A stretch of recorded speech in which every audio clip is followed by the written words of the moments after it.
A ver, ¿qué pasaría si enseñar a pensar fuera un crimen capital? Bueno, pues para un hombre en la antigua Atenas, exactamente eso fue lo que pasó. Su nombre, Sócrates. Y su dedicación a la educación no le trajo ningún premio, ¿eh? Todo lo contrario. Le costó la vida, una sentencia de muerte. Miren, hay que olvidarse de esa imagen del filósofo encerrado, ¿saben?, en una torre de marfil. Nada que ver. El aula de Sócrates era el ágora, el mismísimo corazón de Atenas, lleno de gente, de ruido. Ahí, rodeado de jóvenes, él no daba clases magistrales. No, no. Él empezaba conversaciones. Y su única herramienta era la pregunta. Una cosa tan simple, pero, como ya vamos a ver, increíblemente peligrosa. Entonces, aquí está la gran pregunta que vamos a tratar de responder juntos. ¿Cómo es posible que el hombre, considerado el más sabio de toda Atenas, terminara condenado a muerte por educar?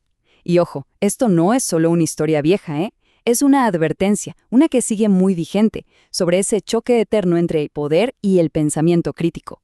Vamos a ver cómo fue que este educador tan particular acabó sellando su propio destino.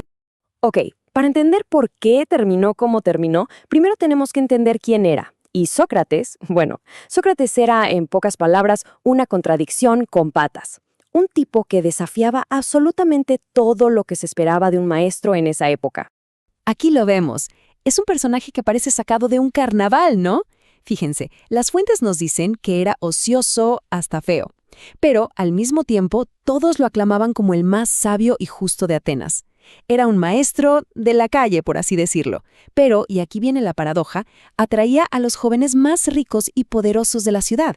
O sea, esa mezcla de lo serio y lo cómico, lo importante con lo del día a día, ese era él. Y eso es justo lo que lo hacía tan fascinante y tan peligroso. Es que Sócrates no se veía a sí mismo como un simple profesor. Para nada. Para él, la filosofía no era un trabajo. Era algo mucho más hondo, una vocación educadora. Un llamado que él sentía que venía, imagínense, directamente de los dioses. Y bueno, su camino para llegar a ser filósofo no fue una línea recta, para nada. Primero tuvo la educación tradicional de cualquier ateniense y hasta fue soldado, pero el momento que lo cambió todo fue cuando el famoso oráculo de Delfos soltó la bomba. Nadie es más sabio que Sócrates.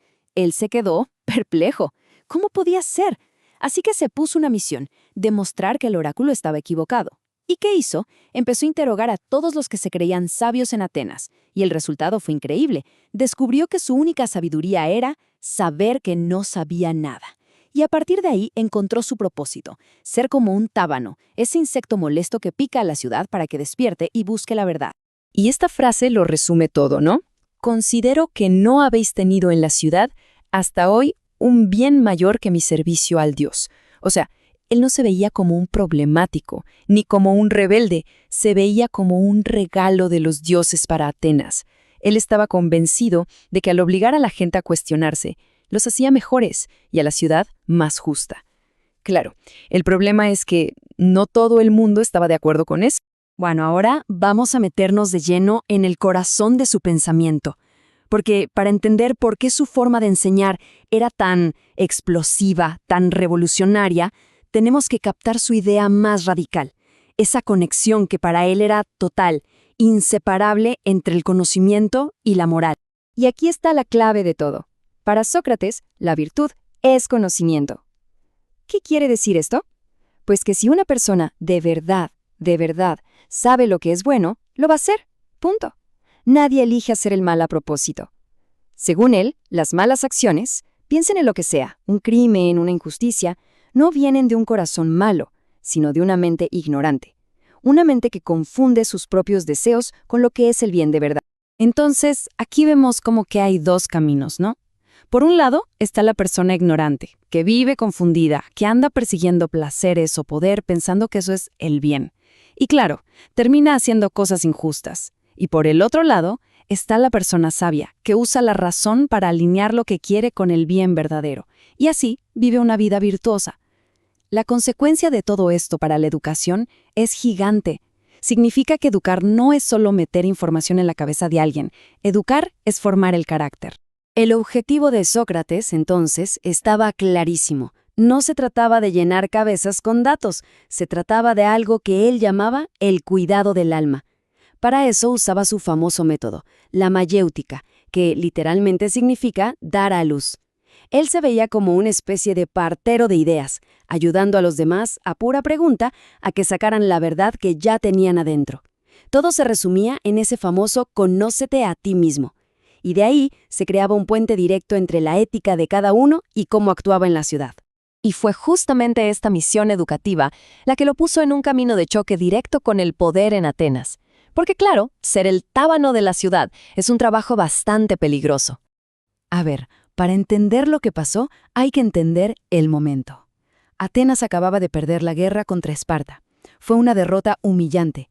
Se había acabado la Edad de Oro. La ciudad estaba herida, paranoica, buscando culpables por todas partes. Y en un ambiente así, tan cargado de intolerancia, el pensamiento crítico no se veía como un favor, se veía como una traición. Y las razones en su contra se fueron acumulando. Primero, criticaba sin pelos en la lengua la democracia de Atenas. Cuestionaba cómo cualquier ciudadano, sin saber nada, podía gobernar. Segundo, su círculo de amigos incluía gente muy polémica, como Alcibíades, que era visto como un traidor. Y para rematar, las comedias populares, como Las nubes, se burlaban de él todo el tiempo, pintándolo como un sofista, o sea, un maestro que enseñaba a los jóvenes a mentir y a manipular la verdad a cambio de dinero. Hay un viejo proverbio que resume perfectamente cómo pensaban en Atenas. Dime con quién andas y te diré quién eres. Y eso fue fatal para Sócrates. Aunque él nunca apoyó ninguna tiranía, sus amistades lo hicieron culpable por asociación a los ojos de muchísima gente. Al final, no importaba lo que él dijera. Lo que importaba era con quién lo veían. Y con todo esto, llegamos al punto culminante de la historia. El momento en que la filosofía y la política chocan de la forma más trágica que se puedan imaginar. El juicio de Sócrates. 556. Fíjense en ese número. Es escalofriante. Porque la condena de Sócrates no fue la orden de un tirano, no, fue una decisión democrática, tomada por un jurado enorme, compuesto por sus propios conciudadanos. Es un recordatorio de que la tiranía de la mayoría a veces puede ser tan peligrosa como la de una sola persona. Oficialmente, los cargos fueron dos: impiedad, o sea, no creer en los dioses de la ciudad, y corromper a la juventud. Pero seamos sinceros. Esto era una pantalla de humo.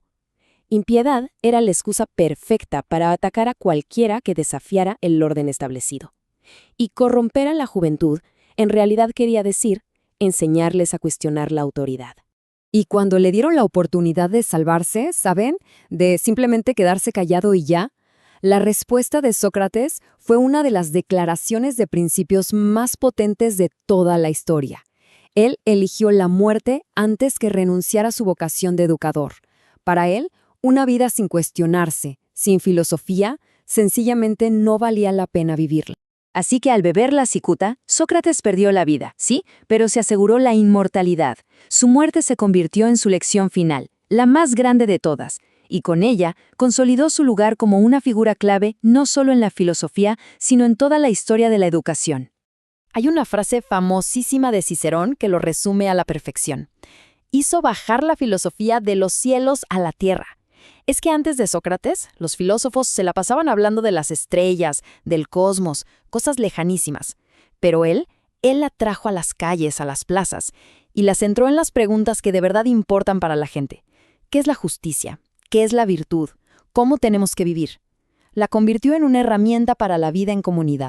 Su legado es, básicamente, una guía para cualquiera que hoy se interese en la educación ciudadana. Nos enseña que el objetivo real no es tener estudiantes que repitan información como loros, sino formar ciudadanos que piensen por sí mismos. Se trata de darle más valor a la pregunta que a la respuesta, de formar una conciencia ética y, sobre todo, de entender que lo que aprendemos tiene que verse reflejado en cómo actuamos en nuestra sociedad. Y todo esto nos deja con una última pregunta para reflexionar. En nuestra sociedad, que exige especialistas y respuestas rápidas para todo, ¿queda espacio para el tábano socrático? ¿Hay lugar para esa figura incómoda que nos obliga a detenernos y preguntarnos si de verdad sabemos lo que creemos saber? porque lo que una sociedad arriesga cuando deja de educar para el cuestionamiento es, tal vez, justo aquello que el mismo Sócrates valoraba incluso más que su propia vida.